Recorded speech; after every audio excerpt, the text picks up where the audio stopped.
दोस्तों, सनातन धर्म ग्रंथों में बताया गया है कि बुरे कर्मों का फल हमेशा बुरा ही मिलता है, चाहे वह इंसान हो या फिर भगवान। इसका एक उदाहरण माता सीता का है, जिसका जिक्र रामायण में किया गया है, जिसके कारण भगवान श्री राम ने माता सीता का गर्भावस्था में परित्याग कर दिया था। लेकिन हम में से ज़्यादातर लोगों ने कथाओं में यही सुना होगा कि माता सीता का परित्याग श्री राम ने धोबी के दोष लगाने के कारण किया था। लेकिन इसके पीछे की असल कहानी ज़्यादातर लोगों को पता नहीं है कि आखिर वह धोबी कौन था और माता सीता के ऊपर दोष लगाने का उसका कारण क्या था। दरअसल रामायण कई भाषाओं में लिखी गई है। अलग अलग रामायण में कई तरह की कथाएं और किंवदंतियां मिलती है, जिनसे कई लोग परिचित नहीं हैं। तो आज के इस छोटी सी वीडियो के माध्यम से हम आपको पद्म पुराण में लिखी गई इस कहानी से अवगत कराने की कोशिश करते हैं। एक कथा के अनुसार माता सीता जब बचपन में अपनी सहेलियों के साथ बगीचे में खेल रही थी, माता सीता के कान में कुछ आवाज सुनाई देती है।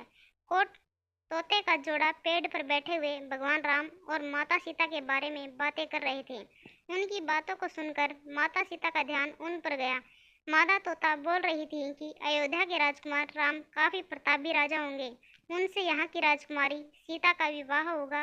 माता सीता जोड़े तोते के मुंह से अपने भविष्य के बारे में बातें सुन काफी अचंभित हुई, जिसके बाद उन्हें अपने बारे में और जानने की इच्छा जागृत हुई। इसलिए उन्होंने अपनी सखियों से कहकर उन दोनों पक्षियों को पकड़ लिया। फिर माता सीता ने उन दोनों से पूछा कि भविष्य के बारे में इतना ज्ञान तुम्हें कहाँ से मिला। उन पक्षियों ने बताया कि इससे पहले हम महर्षि वाल्मीकि के आश्रम में रहते थे, जहाँ हर रोज महर्षि के द्वारा राम और सीता के जीवन के बारे में बताया जाता था।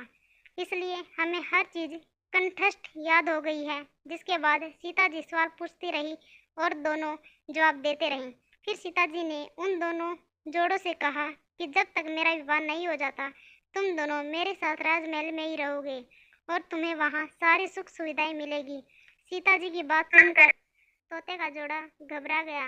नर तोते ने माता सीता से काफी मिन्नतें की और कहा कि हम दोनों खुले आसमान में विचरण करने वाले पक्षी हैं, इसलिए पिंजरे में बंद रहकर हम जीवित नहीं रह पाएंगे, इसलिए हमको आज़ाद कर दीजिए। तोते ने इसके लिए बहुत याचना की। तब सीता जी ने नर तोते को छोड़ दिया, लेकिन मादा तोते को नहीं छोड़ा और कहा कि यह मेरे साथ ही रहेगी। मैं इसके लिए सोने का पिंजरा बनवा कर रखूंगी और रोज इसे अपने जीवन की नई कहानियां सुनूंगी। तोता ने कहा कि मेरी पत्नी गर्भवती है, इसलिए उनको ऐसे समय पर जाने दीजिए। फिर भी माता सीता को उन पर थोड़ी सी भी दया नहीं आई और वह स्वार्थी और निर्दयी बन गई।